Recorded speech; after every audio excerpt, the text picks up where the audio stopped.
Okay, मैं बाद में करती हूँ जब। ठीक है, क्लास शुरू करते हैं। तो आज जनरल एस्ट्रोलॉजी की क्लास है हमारी, और उसमें हम अध्याय 4 पढ़ेंगे, एक ज्योतिषी की योग्यताएं। न तस्य काल पुरुषाख्य महावर्णस्य गच्छेत कदाचित् नृमिषर्मणसा पिपारम। ज्योतिष शास्त्र में पारंगत होने के लिए ऋषि की अंतः प्रज्ञा एवं दर्शन अपेक्षित है।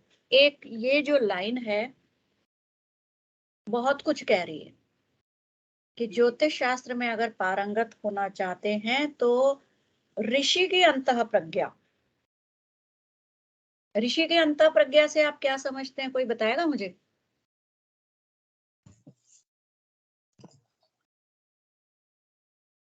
मैम इसका मतलब विवेक से होगा क्या?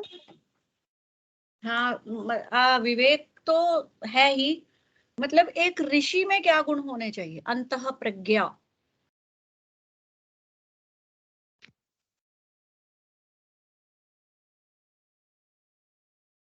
कौन बताएगा भाई? जी मैम, क्या क्वेश्चन किया आपने? ऋषि की अंतः प्रज्ञा से क्या समझते हैं?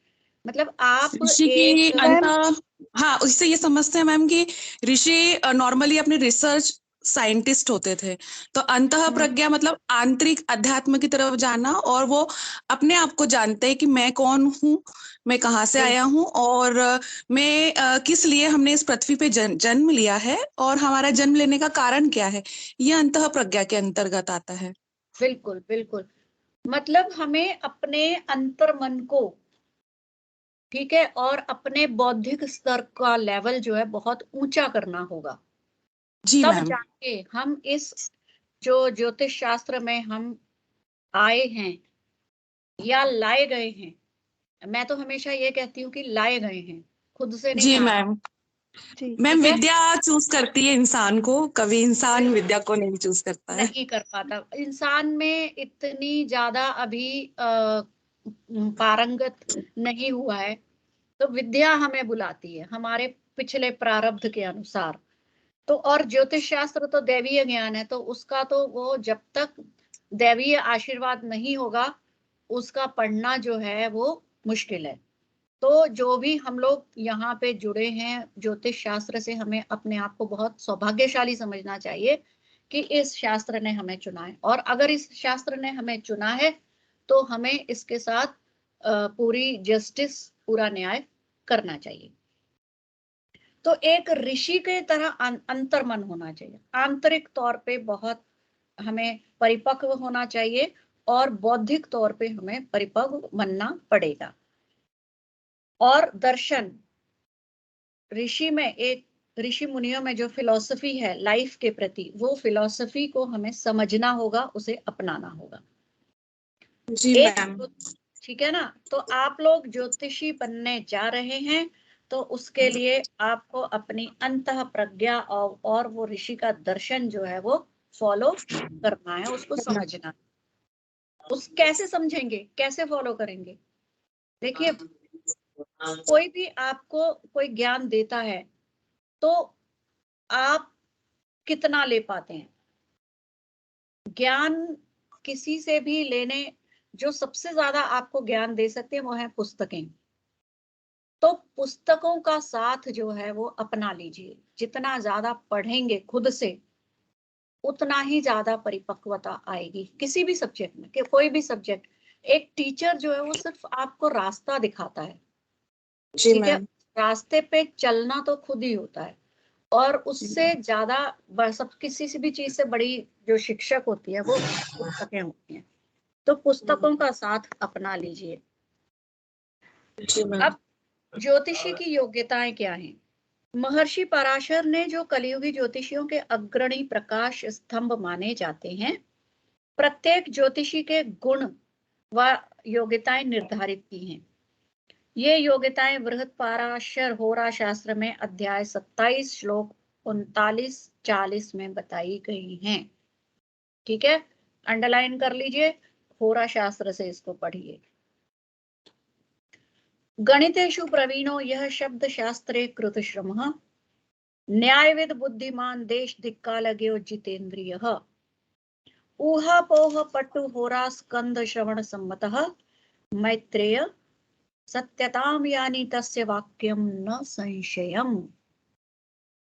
अब ये श्लोक है जो पढ़ के ही आधा समझ में आ गया होगा।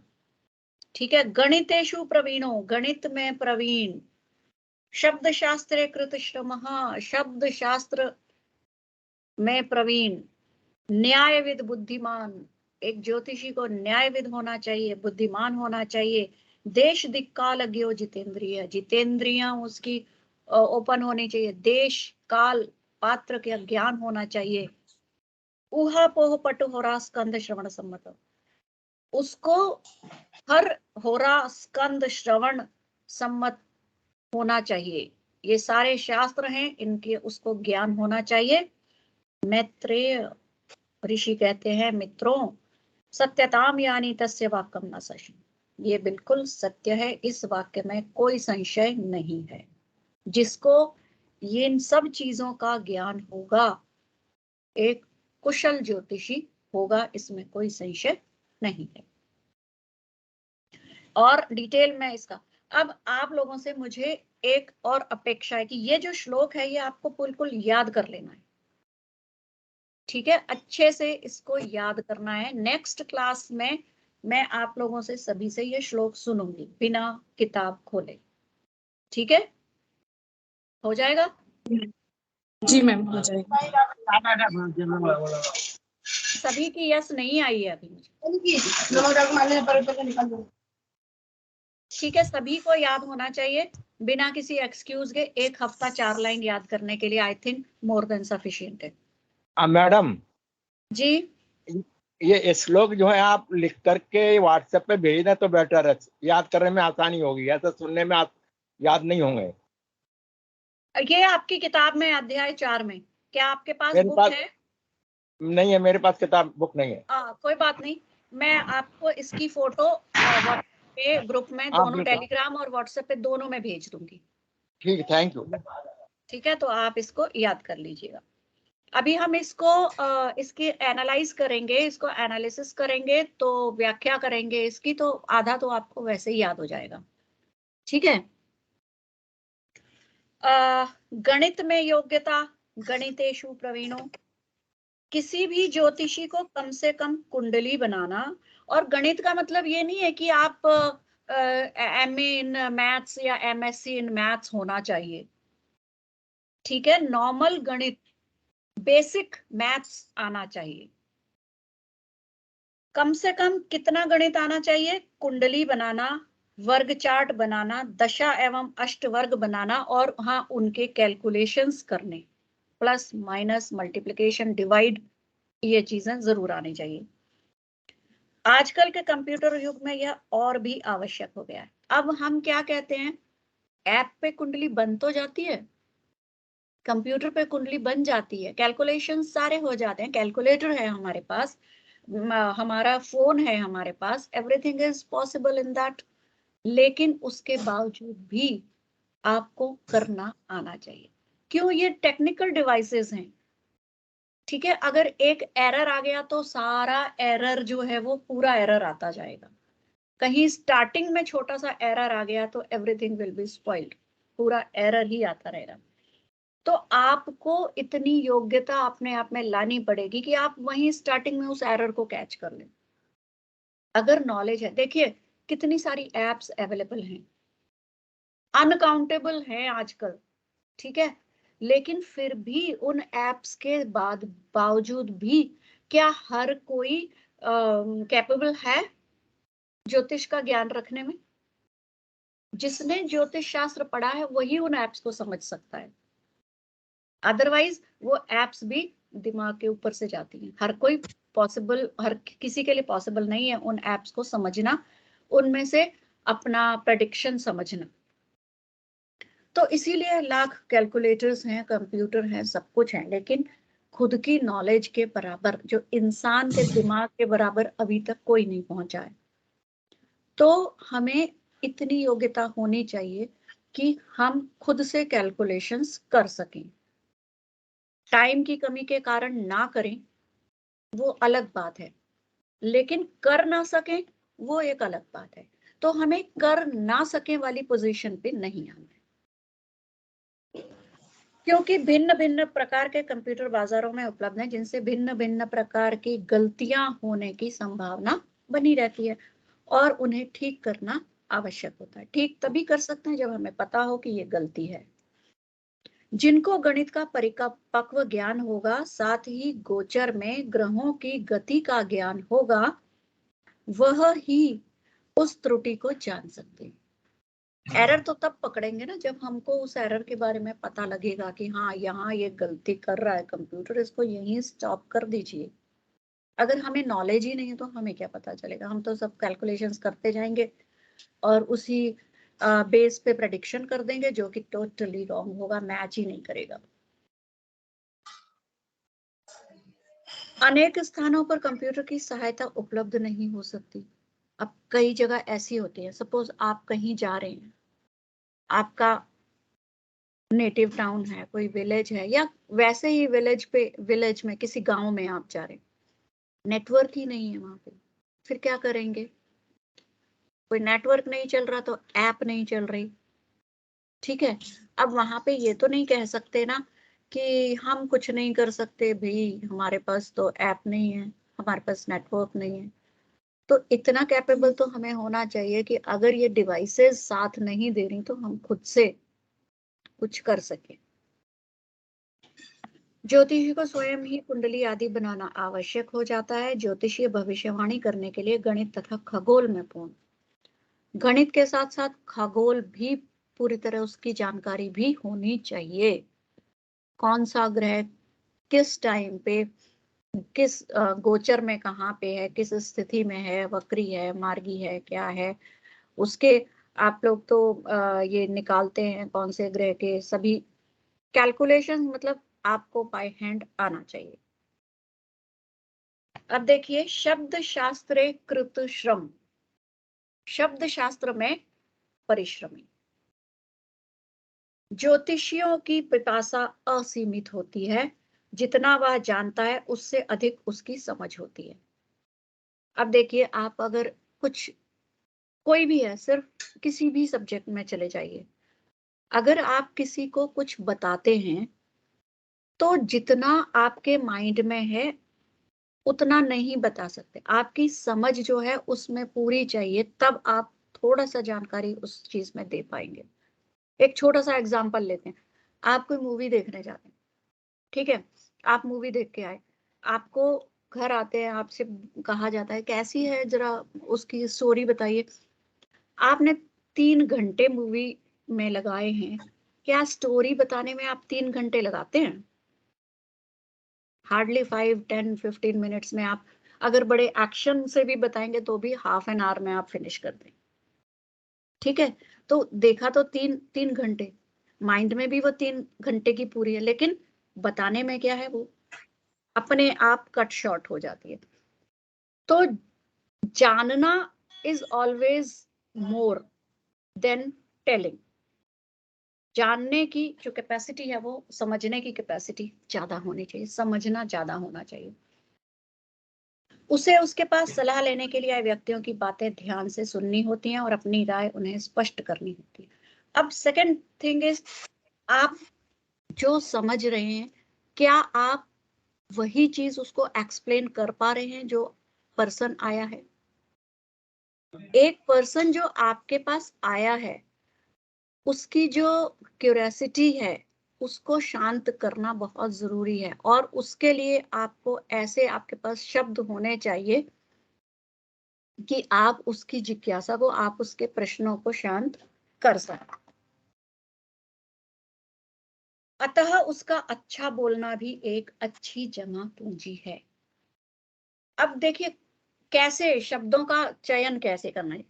कई बार क्या होता है, आप कोई कुंडली देखते हैं, उसमें आपको बहुत नेगेटिव चीज दिख रही है, आपको दिख रहा है कि ये जो जातक है किसी गंभीर बीमारी से ग्रसित हुआ है या होने वाला है।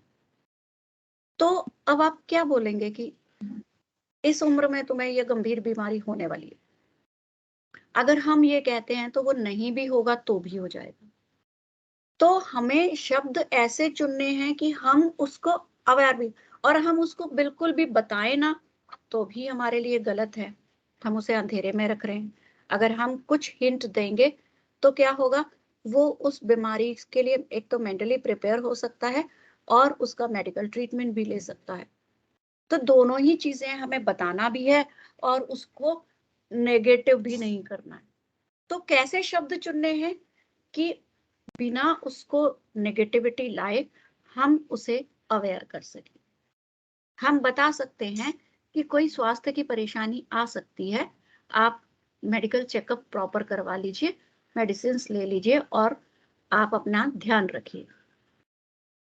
तो इस तरह से हम ये नहीं कह सकते कि तुम तो गंभीर बीमारी से ग्रसित होने वाले हो। तो ये है शब्दों का चयन। एक ही चीज है, देखिए एक एग्जाम्पल था, एक ज्योतिषी को किसी ने अपनी कुंडली दिखाई तो उन्होंने बोला कि तुम्हारी तो उम्र नहीं है कुछ भी, तुम्हारी तो उम्र बहुत ज्यादा है, तुम्हें तो बहुत कष्ट झेलने पड़ेंगे, तुम्हारा सारा परिवार तुम्हारे सामने खत्म हो जाएगा। अब वो जो पर्सन था वो बहुत अनॉय हो गया कि ये क्या ज्योतिषी है, क्या बोल रहा है कि मुझे बहुत कुछ झेलना पड़ेगा, मेरा परिवार खत्म हो जाएगा। अनॉयड होके चला गया। दूसरे ज्योतिषी के पास गया, उसने बोला आपकी आयु बहुत लंबी है, आप अपनी उम्र में इतनी लंबी उम्र है कि आप अपना फलता फूलता परिवार देखेंगे, आप उनको सब कुछ, आप अपने परिवार का हर काम आप संपन्न करेंगे। अब हर काम में संपन्न हो गया, अगर कोई फल फूल रहा है वो भी देख रहा है, अगर किसी कोई एक्सपायर हो रहा है तो वो भी संपन्न कर रहा है। बात क्या थी, सेम थी लगभग, कंक्लूजन वाज सेम। उसने कहा तुम्हारे सामने तुम्हारा परिवार खत्म हो जाएगा, और दूसरा पर्सन कह रहा है कि आप हर अपने परिवार का हर कार्य अपने हाथों से संपन्न करेंगे। That person was very happy और बड़ा खुश होके वहां से गया। तो बात एक ही कही गई, शब्दों का फेर था, ठीक है, समझाने का तरीका था, पॉजिटिव और नेगेटिविटी का फासला था, फर्क था। तो ये है कि आप इतना समझ से पहले उसकी बातों को ध्यान से सुनिए, उसका ज्योतिषीय आकलन करिए, उसके बाद शब्दों से क्या कैसा होता है। देखिए एक डॉक्टर के पास एक पर्सन आता है, हम कहते हैं ना कि अगर डॉक्टर अच्छा है तो आधी बीमारी तो उसके पास जाने से, उसके समझाने से दूर हो जाती है। अब उसके समझाने में मेडिसिन तो नहीं होती ना, एक काउंसलिंग होती है, एक तसल्ली होती है, एक साइकोलॉजिकल फैक्टर होता है कि वो जब तसल्ली देता है तो हम उस तसल्ली को बड़े ग्रैस्प करते हैं। हमारे फैमिली मेंबर्स अगर कहते हैं कि आज बुखार ही तो है, कल ठीक हो जाएगा, तो हमें विश्वास नहीं होता, लेकिन जब एक डॉक्टर कहता है बुखार है कल ठीक हो जाएगा तो हम 100% उसको ग्रास्प करते हैं। इसी तरह जब एक पर्सन ज्योतिषी के पास आता है तो वो कहीं ना कहीं से परेशान हुआ होता है। अगर अब हमारा कर्तव्य होता है, बीइंग ए ज्योतिषी, हमारा कर्तव्य होता है कि हम उसकी परेशानी को कम करें, ठीक है, और कोई फैक्ट छुपाएं भी ना, फैक्ट्स को छुपाए बगैर हम उसकी परेशानी को दूर करें। तो ये हम किस तरह से कर सकते हैं, शब्दों के चयन से। तो ये हो गया, ज्योतिषी सूत्रों के विभिन्न भावों के सूक्ष्म अंतरों की पहचान कर सकती है और तब भी उसे शब्द शास्त्र में पारंगत माना जाता है। तो ये ज्योतिष शास्त्र का एक पारंगत होने का एक क्राइटेरिया है कि उसके पास उसका शब्दकोश बहुत बड़ा होना चाहिए। न्यायविद, कैसे न्यायविद, ज्योतिषी इज नॉट ए जज but he should be act like a जज। अनेक ज्योतिषी को न्यायविद भी होना आवश्यक है ताकि वह ग्रहों के परस्पर विरोधी लक्षणों का समुचित विश्लेषण कर सके। यहाँ पे फिर से वही बात आई कि अगर कोई ग्रह परस्पर विरोधी हैं तो उनका विश्लेषण करके न्याय संगत बात को सामने ला सके। किसी भी ज्योतिषी को न्याय की तराजू में संतुलित दृष्टिकोण अपनाने के लिए उसे किसी गुरु की आवश्यकता पड़ती है। क्योंकि मूल पाठों में परस्पर विरोधी अर्थ दिए जाते हैं। अब देखिए, आप हमारे पास बहुत शास्त्रों में बहुत सारे ऋषियों ने अपने अपनी व्याख्याएं दी हैं। जब हम उन सभी को पढ़ते हैं तो एक बहुत बड़ा कंफ्यूजन क्रिएट हो जाता है। एक चाहे बेस सेम हो, बेसिक सेम हो, लेकिन फिर भी कुछ जो हैं ग्रहों के कैरेक्टर्स और उनके पोजीशन और उनकी कैरेक्टरिस्टिक्स डिफरेंट हो जाती हैं। एक किताब में कुछ लिखा है, दूसरी में उसका डिफरेंट आ गया, ठीक है, वक्तव्य जो है वो दूसरा हो गया। अब यहाँ पे कंफ्यूजन हो गया। वो भी एक बहुत बड़े ऋषि हैं, उनकी बात माने, कि दूसरे भी बहुत बड़े ऋषि हैं, उनकी बात माने। तो यहाँ पे किसका कौन काम आता है? यहाँ पे गुरु काम आते हैं। गुरु आपको बता सकते हैं कि बीच का रास्ता कौन सा है, कितना उनको माने, कितना उनको माने। तो ये गुरु से आप एक न्यायविद जो है बन सकते हैं। बुद्धिमान, बुद्धिमान ज्योतिषी का अर्थ है वह परीक्षण तथा समीक्षा करने वाला हो। देखिए, हर चीज जो बुक्स में लिखी है उसके अकॉर्डिंगली आप नहीं चल सकते। जब एक कुंडली सामने आती है, बर्थ चार्ट सामने आता है, तो बुक्स की हेल्प लेके हमें व्याख्या खुद से करनी होती है। बहुत सारी चीजें ऐसी आती हैं जो खुद आप व्याख्या करते हैं। बहुत कई बार क्या होता है, किताबें खोल के सामने बैठ जाते हैं लेकिन मैच ही नहीं करता, फिर उनको बंद करके ब्रेन लगाते हैं, दिमाग लगाते हैं। इस ग्रह की कैरेक्टरिस्टिक ऐसी है, इस भाव की कैरेक्टरिस्टिक्स ऐसी है, इस राशि में ये ऐसे फल देता है, तो ओवरऑल इसका फल क्या होगा, कौन से ग्रह से किस पोजीशन पे बैठा है, कहाँ कौन सी दृष्टि पड़ रही है, ये सारी चीजें खुद से लगा के फिर उसका जो है वो एनालिसिस होती है। तो कैसे बुद्धि से ही हम उसको विश्लेषण कर सकते हैं। उसकी बुद्धि तीव्र हो एवं उसे सदैव जागृत अवस्था में रहना आता हो। जब माइंड बिल्कुल अलर्ट होगा तभी तो आप उस माइंड को यूज कर पाएंगे। आप अगर किसी चीज से बहुत एंजाइटी में हैं, आप बहुत थके हुए हैं, एग्जॉस्टेड हैं, तो आप कुंडली का विश्लेषण ना करें तो बेटर। अगर आप बहुत एंजाइटी में हैं तो आपको हर चीज उसमें एंजाइटी वाली नजर आएगी, नेगेटिव्स आप निकालेंगे उसमें से, ठीक है। तो बेटर है आप जब बिल्कुल फ्रेश माइंड में हो तभी कुंडली को एनालाइज करें। एक ऐसा ज्योतिषी ही बड़ा होने की चेष्टा से स्पर्धा कर सकता है और लगातार उन्नति कर सकता है। ऐसा व्यक्ति ही बुद्धिमान होता है। अब बुद्धिमान के आंकड़े ये नहीं होते कि कितनी डिग्री की है, कितना परसेंटेज है और कितना आपको नॉलेज है। बुद्धिमान का अर्थ होता है कि आपके पास जो नॉलेज है उसको किस अवस्था में किस तरीके से आप उपयोग करते हैं और सामने वाले को कहां तक उसको पहुंचा पाते हैं। That is intelligence. कई बार आपने देखा होगा कि कुछ लोगों को बहुत नॉलेज होती है, ठीक है, एक्सट्रीम लेवल की नॉलेज होती है, लेकिन अपनी नॉलेज को वो आगे फॉरवर्ड कैरी फॉरवर्ड नहीं कर पाते, सामने वाले को अपनी बात समझा नहीं पाते।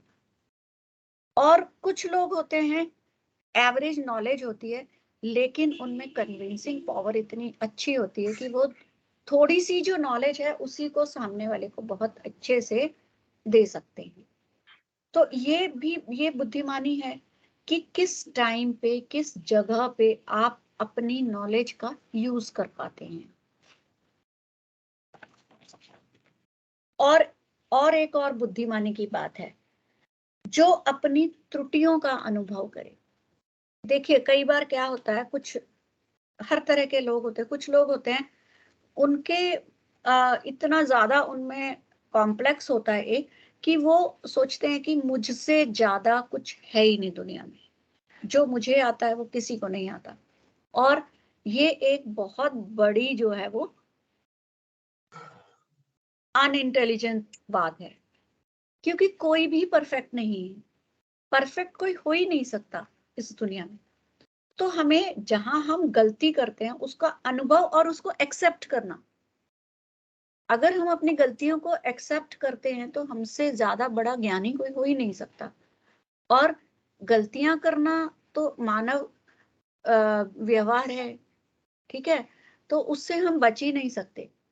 लेकिन हम जहां अपनी गलतियों को महसूस कर लेते हैं कि यहाँ पे मैं गलत हूं, और उसको महसूस करके हम उसको स्वीकार कर लेते हैं कि ये मैंने गलती की, पब्लिकली स्वीकार कर लेते हैं कि हाँ मैं यहाँ पे गलत हूं, तो वही सबसे बड़ा ज्ञानी होता है।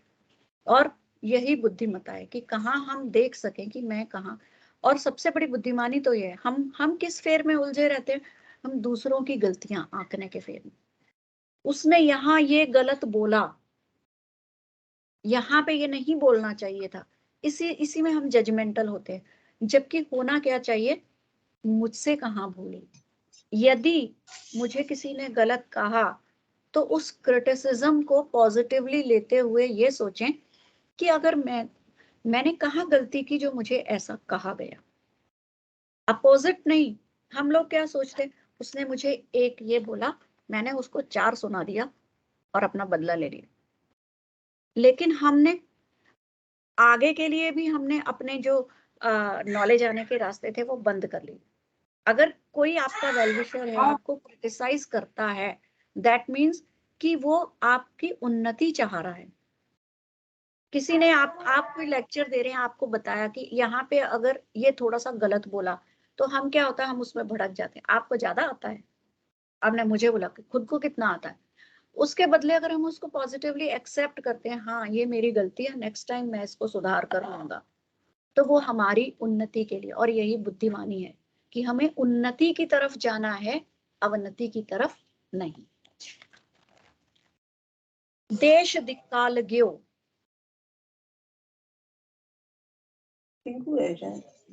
ये वाला हम पॉइंट और लेंगे, बाकी का हम नेक्स्ट वीक पूरा करेंगे, ठीक है।